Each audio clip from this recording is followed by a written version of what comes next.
Parte 1. La personalidad seductora. Todos poseemos fuerza de atracción, la capacidad para cautivar a la gente y tenerla a nuestra merced. Pero no todos estamos conscientes de este potencial interior, e imaginamos la atracción como un rasgo casi místico con el que nacen unos cuantos selectos y que el resto jamás poseeremos.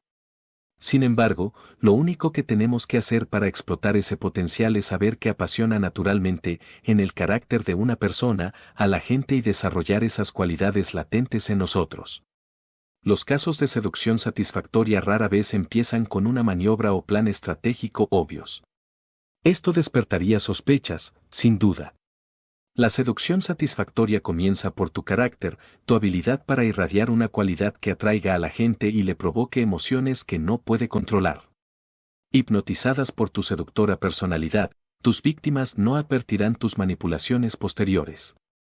Engañarlas y seducirlas será entonces un juego de niños. Existen 9 tipos de seductores en el mundo. Cada uno de ellos posee un rasgo de carácter particular venido de muy dentro y que ejerce una influencia seductora. Las sirenas tienen energía sexual en abundancia y saben usarla. Los libertinos adoran insaciablemente al sexo opuesto y su deseo es contagioso. Los amantes ideales poseen una sensibilidad estética que aplican al romance. Los dandis gustan de jugar con su imagen, creando así una tentación avasalladora y andrógina. Los cándidos son espontáneos y abiertos. Las coquetas son autosuficientes y poseen una frescura esencial fascinante. Los encantadores quieren y saben complacer, son criaturas sociales. Los carismáticos tienen una inusual seguridad en sí mismos. Las estrellas son etéreas y se envuelven en el misterio. Los capítulos de esta sección te conducirán a cada uno de esos 9 tipos. Al menos uno de estos capítulos debería tocar una cuerda en ti, hacerte reconocer una parte de tu personalidad. Ese capítulo será la clave para el desarrollo de tus poderes de atracción. Supongamos que tiendes a la coquetería. El capítulo sobre la coqueta te enseñará a confiar en tu autosuficiencia y a alternar vehemencia y frialdad para atrapar a tus víctimas. También te enseñará a llevar más lejos tus cualidades naturales, para convertirte en una gran coqueta, el tipo de mujer por la que los hombres peleamos. Sería absurdo ser tímido teniendo una cualidad seductora. Un libertino desenvuelto fascina, y sus excesos se disculpan, pero uno desganado no merece respeto. Una vez que hayas cultivado tu rasgo de carácter sobresaliente, añadiendo un poco de arte a lo que la naturaleza te dio, podrás desarrollar un segundo o tercer rasgo, con lo que darás a tu imagen más hondura y misterio. Finalmente, el 10º capítulo de esta sección, sobre el antiseductor, te hará darte cuenta del potencial contrario en ti, la fuerza de repulsión. Erradica a toda costa las tendencias antiseductoras que puedas tener. Concibe estos 9 tipos como sombras, siluetas. Solo si te empapas de uno de ellos y le permites crecer en tu interior, podrás empezar a desarrollar una personalidad seductora, lo que te concederá ilimitado poder. La sirena. A un hombre suele agobiarle en secreto el papel que debe ejercer, ser siempre responsable, dominante y racional. La sirena es la máxima figura de la fantasía masculina porque brinda una liberación total de las limitaciones de la vida. En su presencia, siempre realzada y sexualmente cargada, el hombre se siente transportado a un mundo de absoluto placer. Ella es peligrosa, y al perseguirla con tesón, el hombre puede perder el control de sí, algo que ansía hacer. La sirena es un espejismo, tienta a los hombres cultivando una apariencia y actitud particulares. En un mundo en que las mujeres son, con frecuencia, demasiado tímidas para proyectar esa imagen, la sirena aprende a controlar la libido de los hombres encarnando su fantasía. La sirena espectacular. En el año 48 a.C., Ptolomeo XIV de Egipto logró deponer y exiliar a su hermana y esposa, la reina Cleopatra. Resguardó las fronteras del país contra su regreso y empezó a gobernar solo. Ese mismo año, Julio César llegó a Alejandría, para cerciorarse de que, pese a las luchas de poder locales, Egipto siguiera siendo fiel a Roma. Una noche, César hablaba de estrategia con sus generales en el palacio egipcio cuando llegó un guardia, para informar que un mercader griego se hallaba en la puerta con un enorme y valioso obsequio para el jefe romano. César, en ánimo de diversión, autorizó el ingreso del mercader. Este entró cargando sobre sus hombros un gran tapete enrollado. Desató la cuerda del envoltorio y lo tendió con agilidad, dejando al descubierto a la joven Cleopatra, oculta dentro y quien, semidesnuda, se irguió ante César y sus huéspedes como Venus que emergiera de las olas. La vista de la hermosa joven reina, entonces de apenas 21 años de edad, deslumbró a todos, al aparecer repentinamente ante ellos como en un sueño. Su intrepidez y teatralidad les asombraron. Metida al puerto a escondidas durante la noche con solo un hombre para protegerla, lo arriesgaba todo en un acto audaz. Pero nadie quedó tan fascinado como César. Según el autor romano Dion Casio, Cleopatra estaba en la plenitud de su esplendor. Tenía una voz deliciosa, que no podía menos que hechizar a quienes la oían. El encanto de su persona y sus palabras era tal que atrajo a sus redes al más frío y determinado de los misóginos. César quedó encantado tan pronto como la vio y ella abrió la boca para hablar. Cleopatra se convirtió en su amante esa misma noche. Mientras hablaba, declarando estas cosas a mis compañeros, la nave bien construida llegó muy presto a la isla de las Sirenas, pues la empujaba favorable viento. Desde aquel instante echóse el viento y reinó sosegada calma, pues algún numen adormeció las olas. Levantáronse mis compañeros, amainaron las velas y pusiéronlas en la cóncava nave, y, habiéndose sentado nuevamente en los bancos, emblanquecían el agua, agitándola con los remos de pulimentado abeto. Tomé al instante un gran pan de cera y lo partí con el agudo bronce en pedacitos, que me puse luego a apretar con mis robustas manos. Pronto se calentó la cera, porque hubo de ceder a la gran fuerza y a los rayos del soberano sol Hiperiónida, y fui tapando con ella los oídos de todos los compañeros. Atáronme estos en la nave, de pies y manos, derecho y arrimado a la parte inferior del mástil, ligaron las sogas al mismo, y, sentándose en los bancos, tornaron a batir con los remos el espumoso mar. Hicimos andar la nave muy rápidamente, y, al hallarnos tan cerca de la orilla que allá pudieran llegar nuestras voces, no se les encubrió a las sirenas que la ligera embarcación navegaba a poca distancia y empezaron un sonoro canto: Ea, célebre Odiseo, gloria insigne de los aqueos. Acércate y detén la nave para que oigas nuestra voz. Nadie ha pasado en su negro bajel sin que oyera la suave voz que fluye de nuestra boca. Esto dijeron con su hermosa voz. Sintióse mi corazón con ganas de oírlas, y moví las cejas, mandando a los compañeros que me desatasen. Homero, Odisea, canto 12. César ya había tenido para entonces muchas queridas, con las que se distraía de los rigores de sus campañas. Pero siempre se había librado rápido de ellas, para volver a lo que realmente lo hacía vibrar: la intriga política, los retos de la guerra, el teatro romano. Había visto a mujeres intentar todo para mantenerlo bajo su hechizo. Pero nada lo preparó para Cleopatra.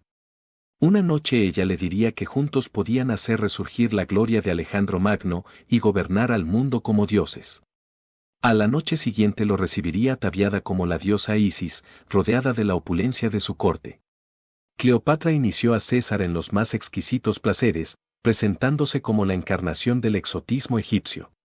La vida de César con ella era un reto perenne, tan desafiante como la guerra, porque en cuanto creía tenerla asegurada, ella se distanciaba o enojaba, y él debía buscar el modo de recuperar su favor. Transcurrieron semanas. César eliminó a todos los que le disputaban el amor de Cleopatra y halló excusas para permanecer en Egipto. Ella lo llevó a una suntuosa e histórica expedición por el Nilo. En un navío de inimaginable majestad, que se elevaba 16 metros y medio sobre el agua e incluía terrazas de varios niveles y un templo con columnas dedicado al dios Dioniso. César fue uno de los pocos romanos en ver las pirámides. Y mientras prolongaba su estancia en Egipto, lejos de su trono en Roma, en el imperio estallaba toda clase de disturbios. Asesinado Julio César en 44 a.C., le sucedió un triunvirato, uno de cuyos miembros era Marco Antonio, valiente soldado amante del placer y el espectáculo, y quien se tenía por una suerte de Dioniso romano. Años después, mientras él estaba en Siria, Cleopatra lo invitó a reunirse con ella en la ciudad egipcia de Tarso. Ahí, tras hacerse esperar, su aparición fue tan sorprendente como ante César. Una magnífica barcaza dorada con velas de color púrpura asomó por el río Kidnos. Los remeros bogaban al compás de música etérea, por toda la nave había hermosas jóvenes vestidas de ninfas y figuras mitológicas. Cleopatra iba sentada en cubierta, rodeada y abanicada por cupidos y caracterizada como la diosa Afrodita, cuyo nombre la multitud coreaba con entusiasmo. El encanto de la presencia de Cleopatra era irresistible y había una atracción en su persona y su habla, junto con una peculiar fuerza de carácter que impregnaba cada una de sus palabras y acciones, y que atrapaba bajo su hechizo a todos los que la trataban.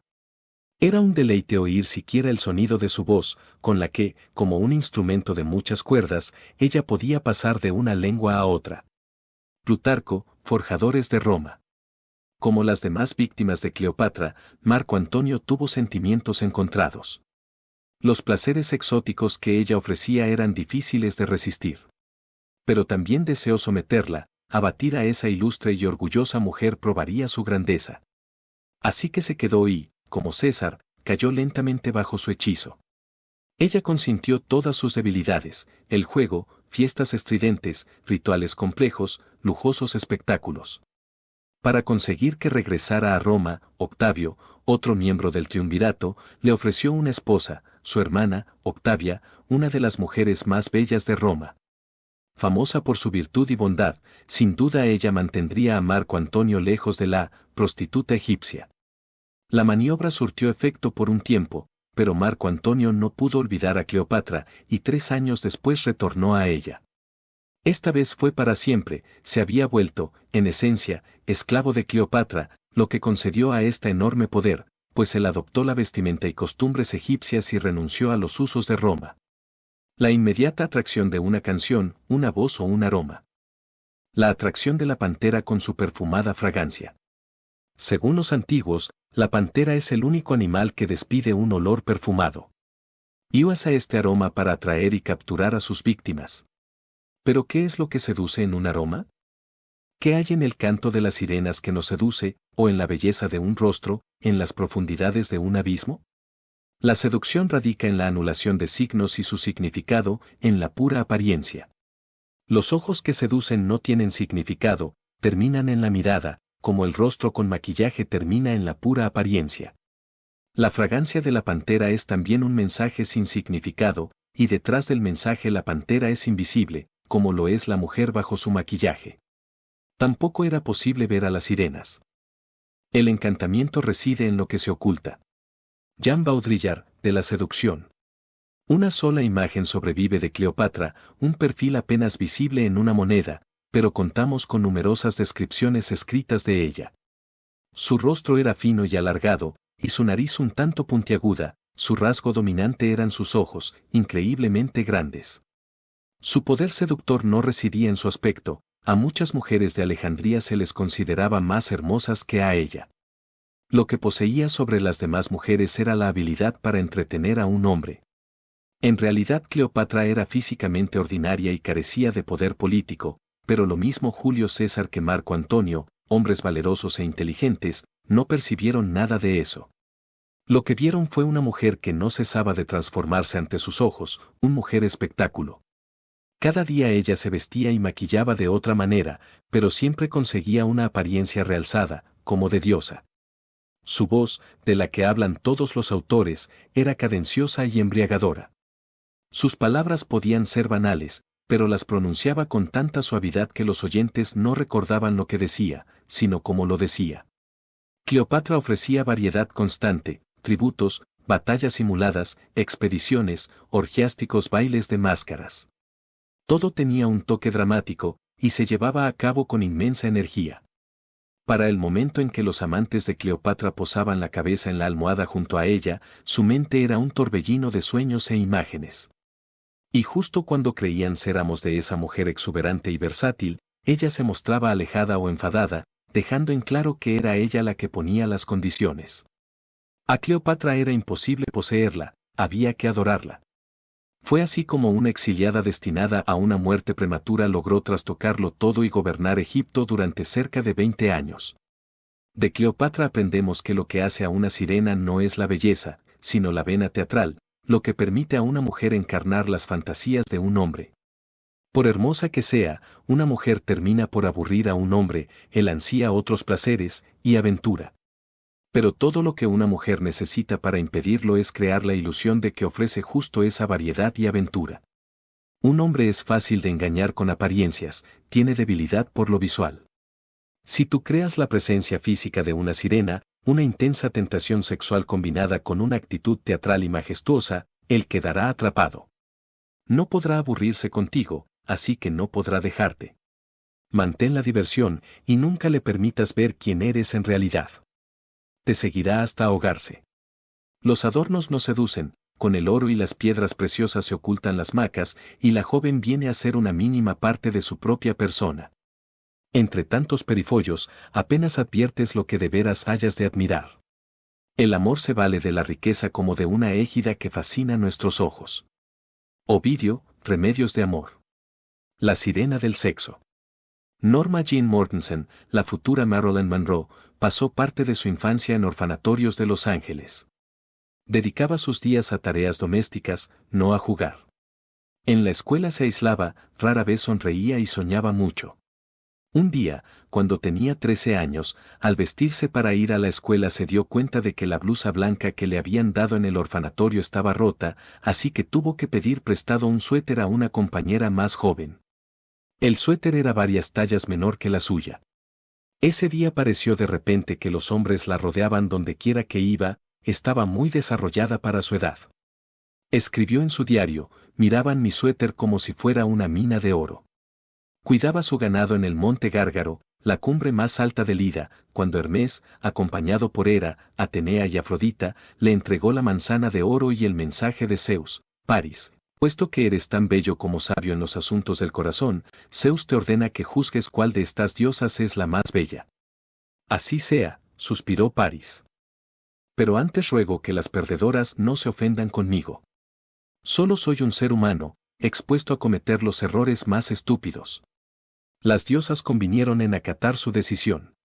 ¿Bastará con juzgarlas tal como están?, preguntó Paris a Hermes, ¿o deberán desnudarse?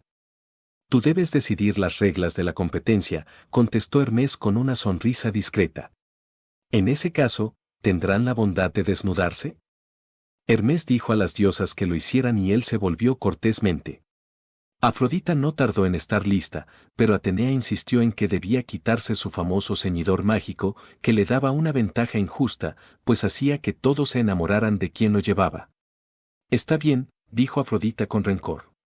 Lo haré con la condición de que tú te quites tu yelmo, pues estás espantosa sin él. Ahora, si no tenéis inconveniente, os juzgaré una por una, anunció Paris. Ven, divina Hera. ¿Tendrán las otras dos diosas la bondad de dejarnos durante un rato? Examíname concienzudamente, dijo Hera, mientras se daba vuelta lentamente y exhibía su figura magnífica, y recuerda que si me declaras la más bella te haré señor de toda el Asia y el hombre más rico del mundo. Yo no me dejo sobornar, señora. Muy bien, gracias. Ya he visto todo lo que necesitaba ver. Ahora ven, divina Atenea. Aquí estoy, dijo Atenea, avanzando con decisión. Escucha, Paris, si tienes el sentido común suficiente para concederme el premio, haré que salgas victorioso en todas tus batallas, y que seas el hombre más bello y sabio del mundo. Soy un humilde pastor, no un soldado, replicó Paris. Pero prometo considerar imparcialmente tu aspiración a la manzana. Ahora puedes volver a ponerte tus ropas y tu yelmo. ¿Estás lista, Afrodita? Afrodita se acercó a él despacio y Paris se ruborizó porque se puso tan cerca que casi se tocaban. Examíname cuidadosamente, por favor, sin pasar nada por alto. Por cierto, en cuanto te vi me dije, a fe mía, este es el joven más hermoso de Frigia. ¿Por qué pierde el tiempo en este desierto cuidando un ganado estúpido? ¿Por qué lo haces, Paris? ¿Por qué no vas a una ciudad y vives una vida civilizada? ¿Qué puedes perder casándote con alguien como Helena de Esparta, que es tan bella como yo y no menos apasionada? Te sugiero que recorras Grecia con mi hijo Eros como guía.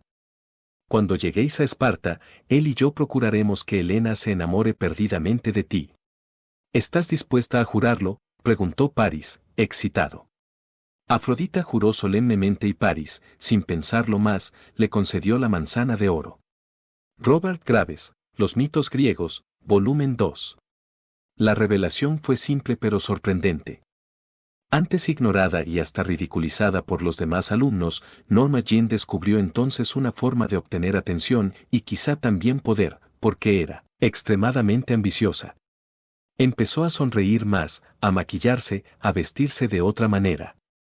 Y pronto advirtió algo igualmente asombroso: sin que tuviera que decir ni hacer nada, los muchachos se enamoraban apasionadamente de ella. Todos mis admiradores me decían lo mismo de diferente forma, escribió. Era culpa mía que quisieran besarme y abrazarme. Algunos decían que era el modo en que los miraba, con ojos llenos de pasión. Otros, que lo que los tentaba era mi voz. Otros más, que emitía vibraciones que los agobiaban. Años después, Marilyn ya intentaba triunfar en la industria cinematográfica. Los productores le decían lo mismo, que era muy atractiva en persona, pero que su cara no era suficientemente bonita para el cine. Consiguió trabajo como extra, y cuando aparecía en la pantalla, así fuera apenas unos segundos, los hombres en el público se volvían locos y las salas estallaban en silbidos. Pero nadie creía que eso augurara una estrella. Un día de 1949, cuando tenía solo 23 años y su carrera se estancaba, Marilyn conoció en una cena a alguien que le dijo que un productor que seleccionaba al elenco de una nueva película de Groucho Marx, Love, Happy, Locos de Atar, buscaba una actriz para el papel de una rubia explosiva capaz de pasar junto a Groucho de tal modo que, dijo, excite mi vetusta libido y me saque humo por las orejas. Tras concertar una audición, ella improvisó esa manera de andar. Esme West, Ted Barra y Bokit en una, afirmó Groucho luego de verla caminar. Rodaremos la escena mañana en la mañana. Fue así como Marilyn creó su andar perturbador, apenas natural pero que ofrecía una extraña combinación de inocencia y sexo. En los años siguientes, Marilyn aprendió, mediante prueba y error, a agudizar su efecto sobre los hombres. Su voz siempre había sido atractiva, era la de una niña. Pero en el cine tuvo limitaciones hasta que alguien le enseñó a hacerla más grave, con lo que ella la dotó de los profundos y jadeantes tonos que se convertirían en la marca distintiva de su poder seductor, una mezcla de la niña pequeña y la pequeña arpía. Antes de aparecer en el foro, o incluso en una fiesta, Marilyn pasaba horas frente al espejo. La mayoría creía que era por vanidad, que estaba enamorada de su imagen. La verdad era que esa imagen tardaba horas en cuajar. Marilyn dedicó varios años a estudiar y practicar el arte del maquillaje. Voz, porte, rostro y mirada eran inventos, teatro puro. En el pináculo de su carrera, a Marilyn le emocionaría ir a bares en Nueva York sin maquillarse ni arreglarse y pasar desapercibida. El éxito llegó por fin, pero con él también llegó algo terrible para ella: los estudios solo le daban papeles de rubia explosiva. Marilyn quería papeles serios, pero nadie la tomaba en cuenta para eso, por más que ella restara importancia a las cualidades de sirena que había desarrollado. Un día, al ensayar una escena de El Jardín de los Cerezos, su maestro de actuación, Michael Chekhov, le preguntó: ¿pensabas en sexo mientras hicimos esta escena? Ella contestó que no, y él continuó: en toda la escena no dejé de recibir vibraciones sexuales de ti. Como si fueras una mujer en las garras de la pasión. Ahora entiendo tu problema con tu estudio, Marilyn. Eres una mujer que emite vibraciones sexuales, hagas o pienses lo que sea. El mundo entero ha respondido ya a esas vibraciones. Salen de la pantalla cuando apareces en ella. A Marilyn Monroe le encantaba el efecto que su cuerpo podía tener en la libido masculina. Afinaba su presencia física como un instrumento, con lo que terminaba por exudar sexo y conseguir una apariencia glamurosa y exuberante. Otras mujeres sabían tantos trucos como ella para incrementar su atractivo sexual, pero lo que distinguía a Marilyn era un elemento inconsciente. Su biografía la había privado de algo decisivo: afecto. Su mayor necesidad era sentirse amada y deseada, lo que la hacía parecer constantemente vulnerable, como una niña ansiosa de protección. Esa necesidad de amor emanaba de ella ante la cámara, era algo natural, que procedía de una fuente genuina y profunda en su interior. Una mirada o un gesto con el que no pretendía causar deseo hacía eso en forma doblemente poderosa, solo por ser espontáneo. Su inocencia era precisamente lo que excitaba a los hombres. La sirena del sexo tiene un efecto más urgente e inmediato que la sirena espectacular. Encarnación del sexo y el deseo, no se molesta en apelar a sentidos ajenos o en crear una intensidad teatral. Parece jamás dedicar tiempo a trabajar o hacer tareas domésticas, da la impresión de vivir para el placer y estar siempre disponible. Lo que diferencia a la sirena del sexo de la cortesana o prostituta es su toque de inocencia y vulnerabilidad. Esta mezcla es perversamente satisfactoria, concede al hombre la crucial ilusión de ser protector, la figura paterna, pese a que, en realidad, sea la sirena del sexo quien controla la dinámica. Una mujer no necesariamente tiene que nacer con los atributos de una Marilyn Monroe para poder cumplir el papel de sirena del sexo. La mayoría de los elementos físicos de esta personalidad son inventados, la clave es el aire de colegiala inocente. Mientras que una parte de ti parece proclamar sexo, la otra es tímida e ingenua, como si fueras incapaz de comprender el efecto que ejerces. Tu porte, voz y actitud son deliciosamente ambiguos, eres al mismo tiempo una mujer experimentada y deseosa, y una chiquilla inocente. Llegarás primero a las sirenas, que encantan a cuantos hombres van a su encuentro. Porque les hechizan las sirenas con el sonoro canto, sentadas en una pradera y teniendo a su alrededor enorme montón de huesos de hombres putrefactos cuya piel se va consumiendo. Circe a Odiseo, Odisea, canto 12.